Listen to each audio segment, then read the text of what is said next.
Ladies and gentlemen, welcome to this video. Why is it that successful Christians still feel empty or still feel alone? I did a deep Bible study about this topic in my free community for Christian business owners, which is linked in the description, called Get Rich with God. It's completely free. If you don't like it, then you could join and leave after 5 minutes, cancel your subscription because it's free.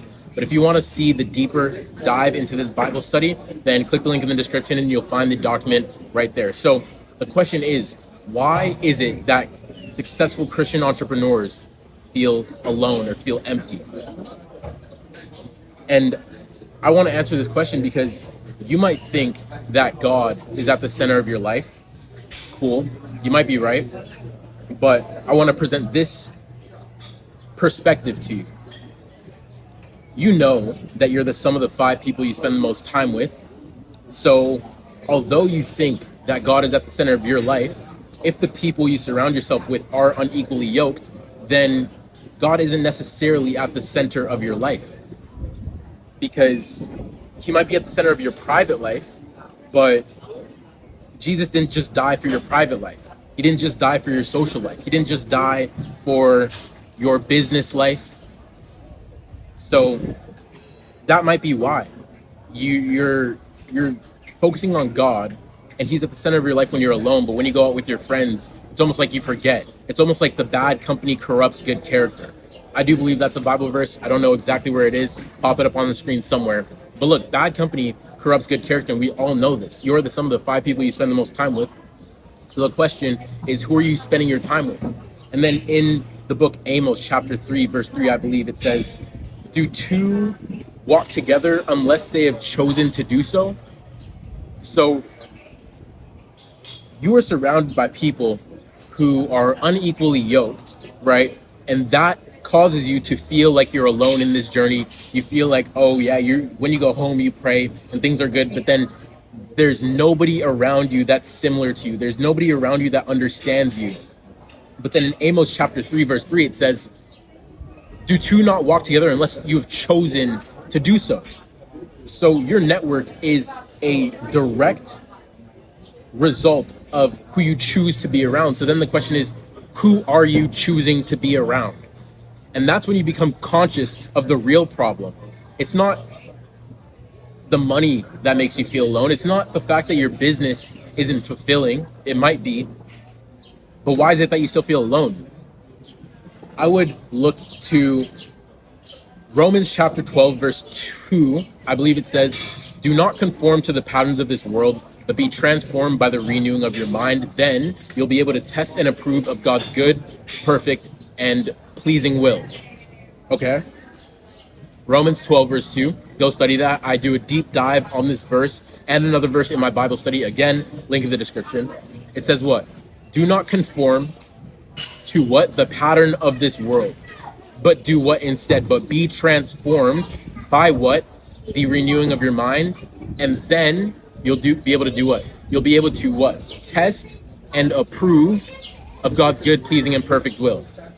Okay, so to understand the purpose of this verse, Romans 12, verse 2, you have to understand the final part where it says, "Then you'll be able to test and approve of God's good, pleasing, and perfect will." In the book of Proverbs, they talk about 3 main concepts, which is knowledge, wisdom, and understanding. And in the book, they dive into these topics, right? And the way that I understand knowledge, understanding, and wisdom, knowledge is the accumulation of truth. Understanding is the assimilation of truth. So now that you know a lot of things, you're putting 2 and 2 together and understanding things. And then wisdom is when you test and approve based on the understanding you now have. Therefore, Romans 12, verse 2, when it says, "Do not conform to the pattern of this world, but be transformed by the renewing of your mind," then you'll be able to test and approve, gather wisdom of what God's good, pleasing, and perfect will is. So in order to get the wisdom of God's good, pleasing, and perfect will, first, you must have an understanding of something. And in order to have understanding of something, you must know what these things are. So deep dive, I said I could talk about this subject forever because this is something that I really studied, because this question, this problem that I'm making a video about, I faced it myself. I didn't know it was even a problem. I didn't even know this problem even existed until I faced it firsthand, which is why I did the study. So the goal is to gather wisdom and then approve, because God's will is good, pleasing, and perfect, right? So if you feel alone, this Bible verse, let me just get into it.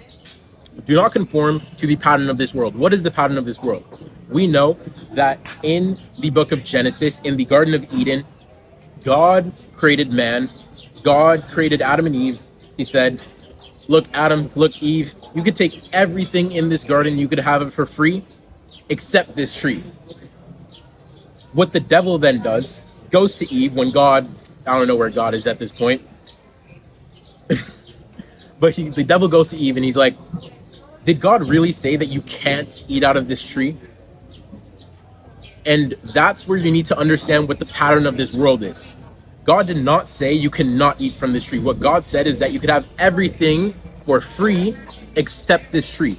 It doesn't get more abundant than having everything for free. But what the pattern of this world does, what the devil will do, what the devil did to Eve in the Garden of Eden, the devil shifted Eve's focus on everything for free to the one thing that they can't have, okay? And you have to understand that this is what the pattern of this world is. The world will try to get you to focus on what you don't have, what you're lacking, why you feel alone, why you're not, I don't know. Yeah, so you have to understand what the pattern of the world is, okay? But then once you understand the pattern of the world, then the world will try to get you to place your attention on lack and what you don't have. Then you need to do not conform to the pattern of this world, but then be transformed by the renewing of your mind. So when you're born, okay. In the Garden of Eden, the devil tempted Eve to get Eve and Adam to eat the apple, which is how they inherited sin. Okay, so by nature, in the Garden of Eden, humans inherited the pattern of this world, lack, sin, whatever you want to call it.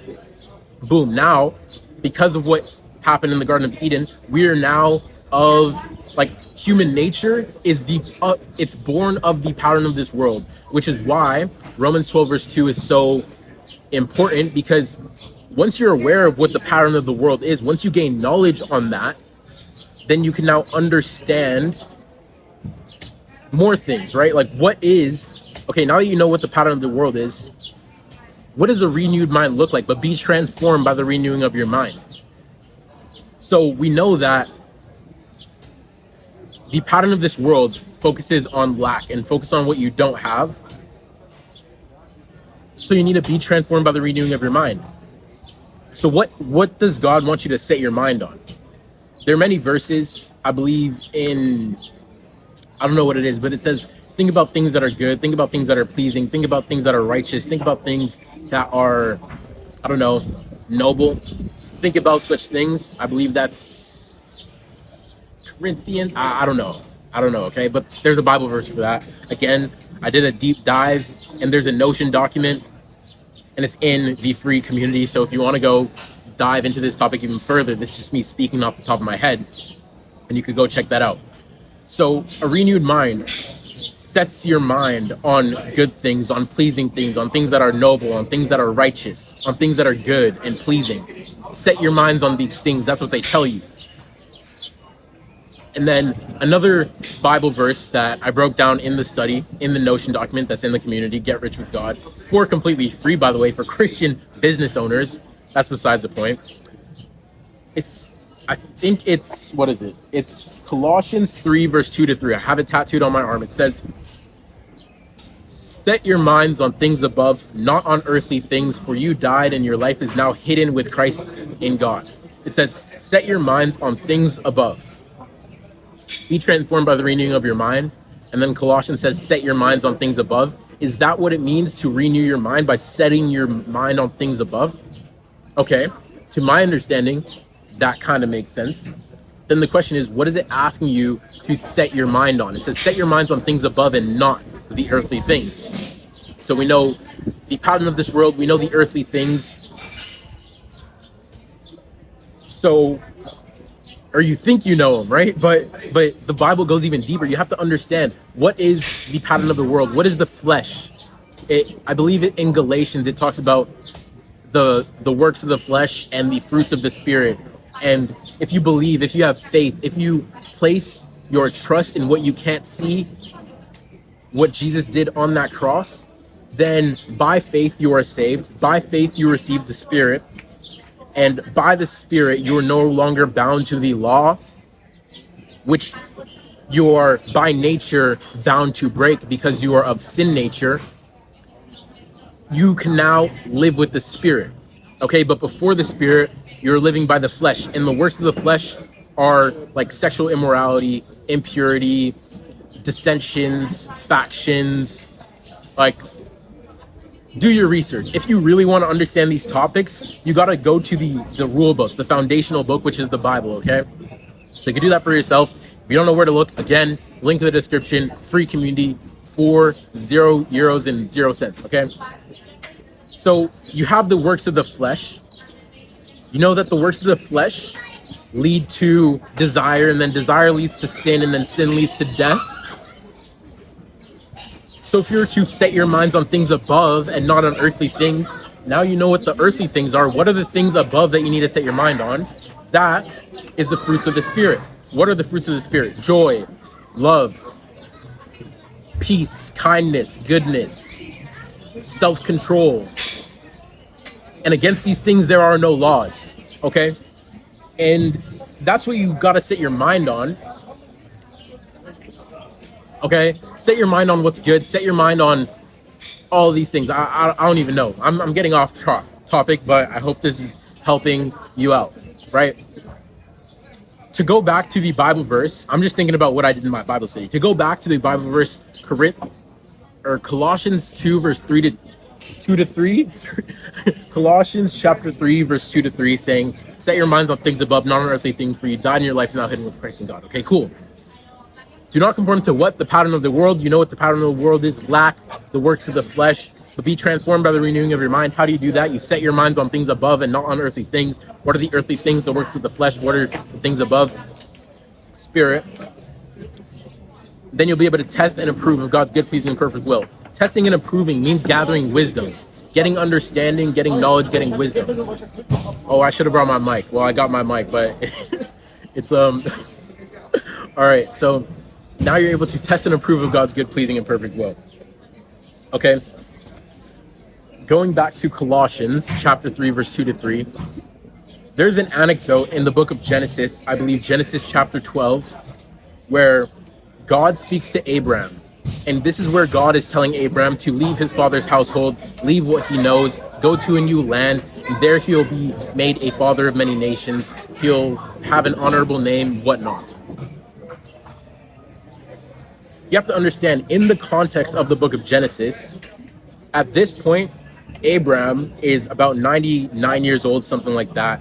He has no children, he has a wife, but I believe his name means like high father or something like that, but he had no kids. So God told him to leave everything that he knows, so then he would be he'll be given an honorable name. He'll be a father of many nations. Given what Abraham must have understood based on the earthly things that he understood, he was old. It was almost impossible to have children, but God was telling him to leave and then go have children. Some people think that the wise thing to do there would be like, what do you mean, God? How can I have children? But why I'm making this connection is that Abraham's mind were set on things above, set on the good things, set on the righteous things, set on the noble things, set on what God wants you to set your mind on. So then, because he set his mind on new things, he acted in faith. He acted trusting in what he couldn't see. And because of the faith that he had, he was taken into this land and he was made a father of many nations. So tying this back to the concept of the video, why you feel alone. Is it because your mind is set on earthly things? Your mind is set on what you have in front of you, the network you have in front of you, the people around you don't necessarily have the same faith as you or the same level of faith as you. They still doubt, they still trust in earthly things and not trust in what God has in store for you. Maybe that's why. Set your minds on things above. But all these people, they think they know you. They think they know who you are. You know, you say you want to start something new, and then everyone around you's like, nah, that's not you. Nah, you're not meant for that. Nah, you're this. Nah, you're just a carpenter. Nah, you're just the brother of James. You're just the brother of John. Your sisters are here with us. That's what they said to Jesus, man. They said to Jesus, the son of, like, God, Jesus of Nazareth. That's what they said to him. Nah, you're just a carpenter. The people who are closest to you think they know you, but they actually have a version of yourself set in their mind that's unconsciously keeping you from growing. And until you become aware of these concepts and these principles of how people operate and how it's been since the days of Jesus and the days of Abraham in the very beginning in the book of Genesis, then you'll continue to feel alone until you understand these concepts. Okay, I hope this video helps. I want to keep it short. Again, I have a much deeper Bible study inside my free community for Christian business owners who want to connect with other founders who are building on biblical principles without being unequally yoked with the people that you surround yourself with. But that's pretty much it for today's video. I'm gonna film a podcast later with one of my friends, Nick's Malls, actually a very good friend, a member of the Get Rich with God community. And we're gonna film a podcast because we're here in Marbella. We're actually connecting with these founders that I speak about. So yeah, I feel aligned. I feel like this is what I gotta do. Just record a video, talk about whatever, solo podcast type of style, then film podcasts that I'll drop weekly. Feeling good. If you made it around to the end of the video, again, the link in the description, it's free. But yeah, I'll see you again tomorrow. Thank you so much for watching. Peace out.